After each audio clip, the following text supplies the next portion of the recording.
If you've been following my channel recently, you're probably already aware that I've been actively battling burnout, executive function fatigue, chronically low capacity in general. And when asking myself, how did I get here? I am slowly coming to the realization that I basically did everything wrong all at once in quite spectacular fashion. And chances are you're probably making a lot of similar mistakes. And we're talking about things like working from home, having a flexible schedule, reading too much, having exciting hobbies. Unintuitively, all of these things are contributing directly to my executive function fatigue. So today we'll take a look at why that is and what you can do about it.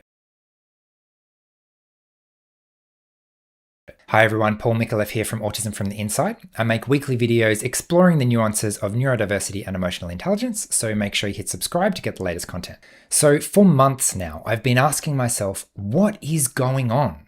I'm quite self-aware in terms of my energy, and I have been actively trying to manage it for years and having no success.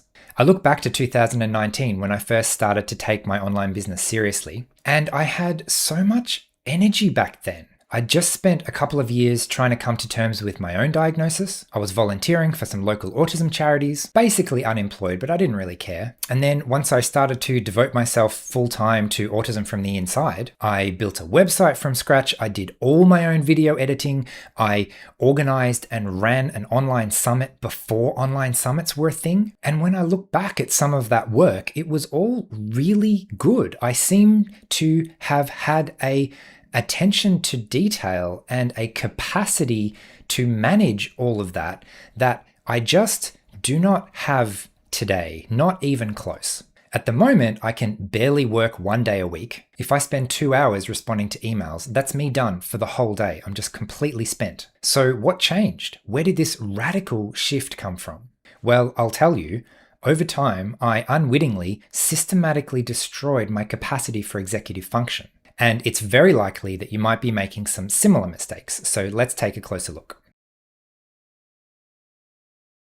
There's two major categories of mistakes that I made. Firstly, there's the ones that relate to my work, and then secondly, there are the ones that relate to my relaxation time. So to start, let's take a look at the effect of all the decisions I made around starting my online business.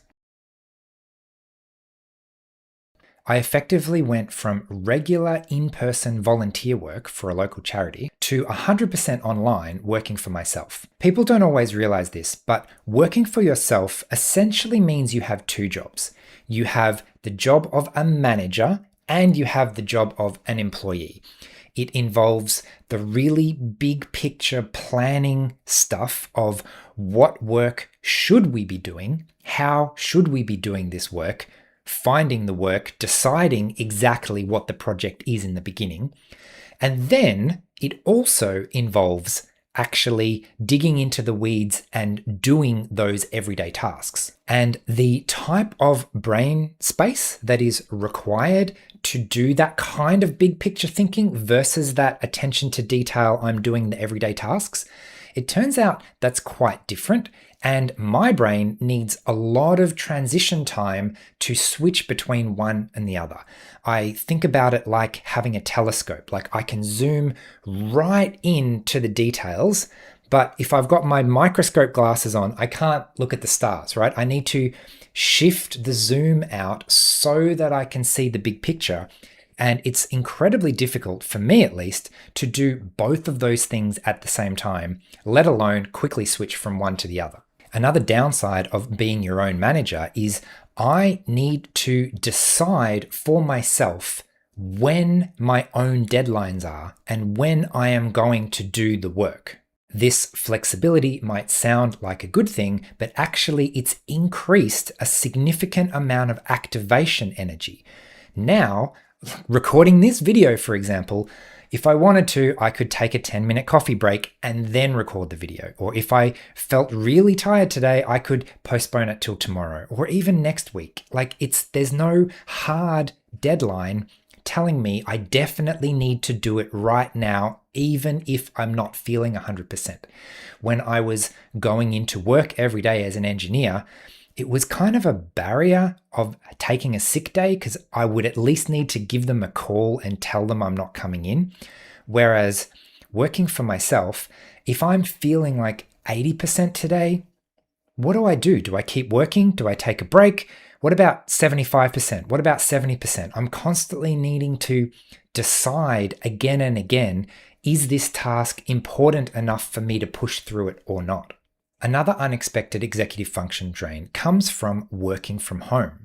Working from home means I've lost the natural transition time that comes from working in an office or on location somewhere. If I have to be at work at 9 o'clock and it takes me 15 minutes to have a shower and eat breakfast and 15 minutes to drive to work, then I need to get up at 8:30. It's kind of like an external deadline. Whereas if all I need to do is roll out of bed and turn on the computer, what's my motivation for getting up at 8:30 and having that 15 minutes of transition time? It's so easy to just sleep for an extra 15 minutes and then not have the transition time at all. And suddenly I'm expected to go straight from I've just walked out of the shower or I've just rolled out of bed to I'm supposed to be doing work now. And that rapid shift of my brain takes a significant amount of energy to do that transition time in less time. Similarly, working online means I don't have a change of scenery. When I had to literally leave my house and get to a different location before starting work, then not only do I have the transition time, but also once I get there, everything in my environment is different. It's telling my brain, telling my body, this is what we're doing right now. Whereas if I'm sitting on the couch in my lounge room with a laptop in my hand, there's nothing inherently telling me that I shouldn't be texting with a friend to see what we're doing this weekend. Another hazard of my work, at least, is that for things like this video where I'm speaking to an imaginary audience who is not actually in the room with me at the moment, my brain has to imagine who I'm talking to. When I'm writing an email, I have to imagine who I'm talking to. When I'm recording a video or creating a course or something else like that, I don't have the real-time feedback to remind me of exactly where I am and who I'm talking to. This is similar to how in an external working environment, the environment itself is telling me every split second, I'm at work now.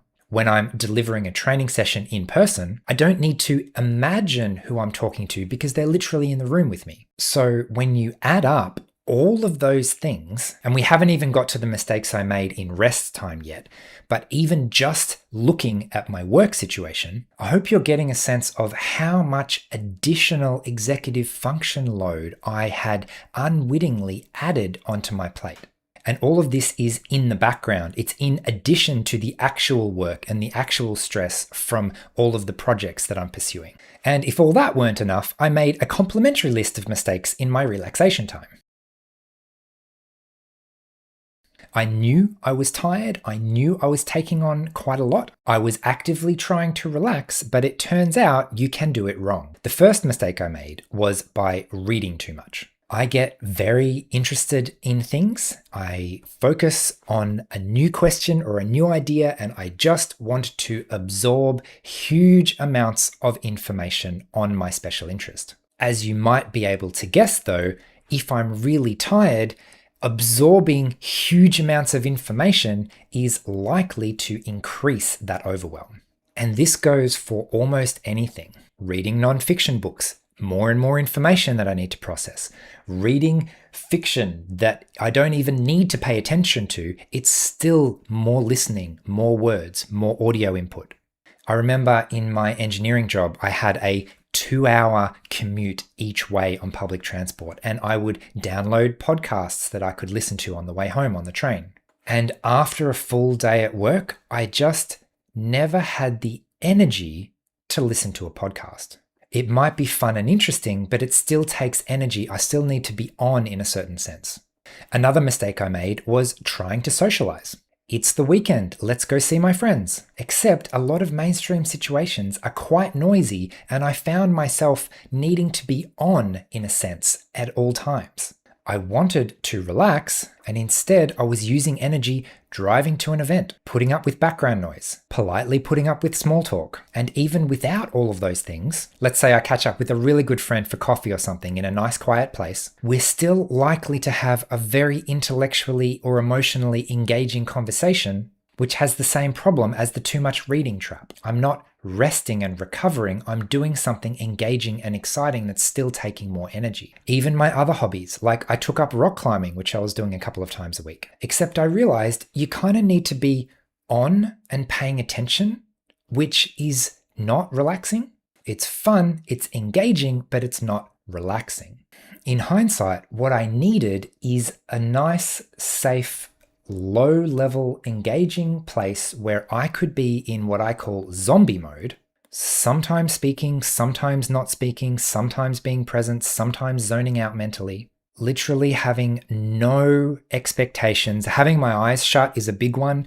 If the situation requires me to have my eyes open, then it's probably not a sufficiently zombie mode accessible situation to be in. What I needed was a relaxing, low energy pastime, something to literally pass the time and allow my brain to rest and recharge, allow my body to rest and recharge. I don't have to be out walking or hiking or climbing or something energetic and active like that. Anyway, they were a lot of the mistakes that I was making. I'm curious if any of those resonate with you. I imagine you might be falling into some of the same traps as I did, so let's take a look at what I could have done instead.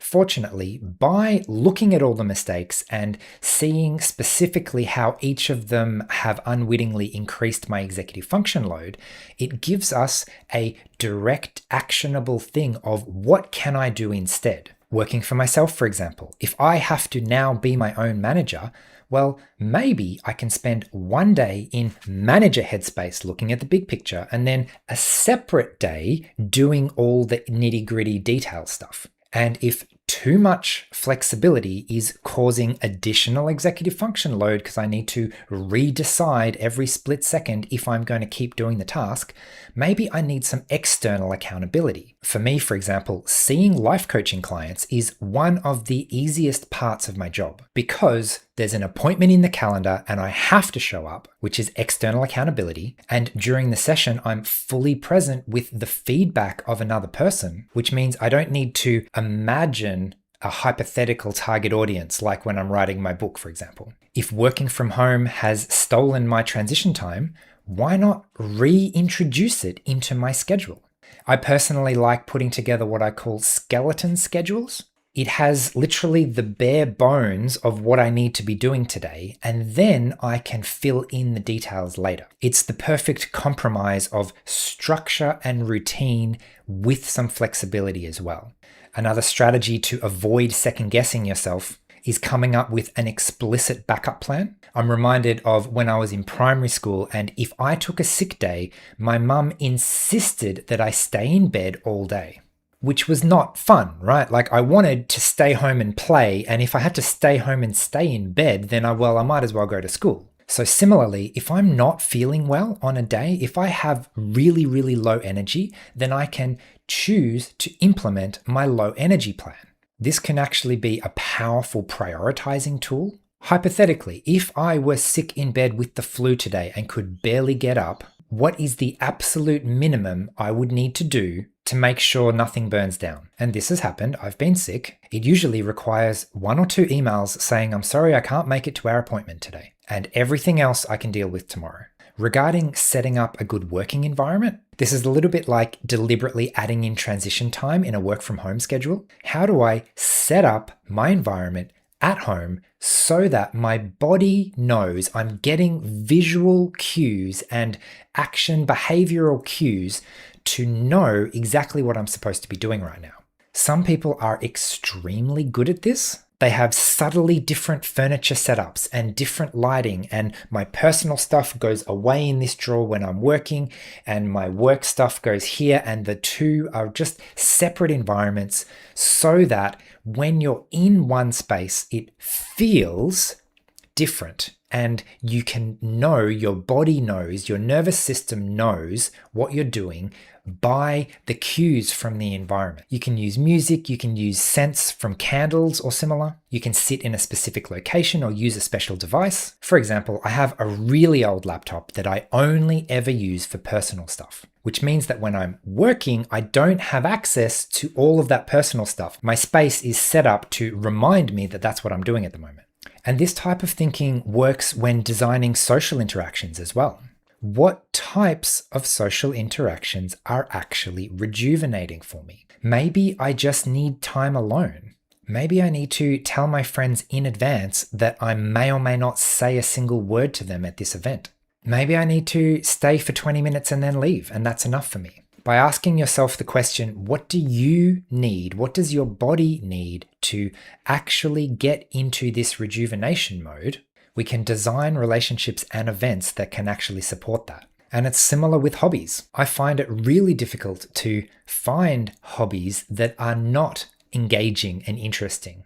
For me, basically the only fully relaxing thing is just going outside and sitting somewhere and watching the wind through the trees. That can be really enjoyable and really relaxing. I used to live near the beach and I used to go for a walk on the beach literally every day after work. It gave my brain space and it prevented me from unconsciously, unwittingly overloading it with even more information. Anyway, maybe I should leave it there for today. There were lots more mistakes that I made to do with the actual work itself. Being too ambitious, overloading myself, doing too much, that kind of thing. Basically just failing to respect and acknowledge my own limits. Masking too much, trying to brute force my nervous system by ignoring the effects of sensory overload. Anyway, lots of potential other things, but I should leave it there for today.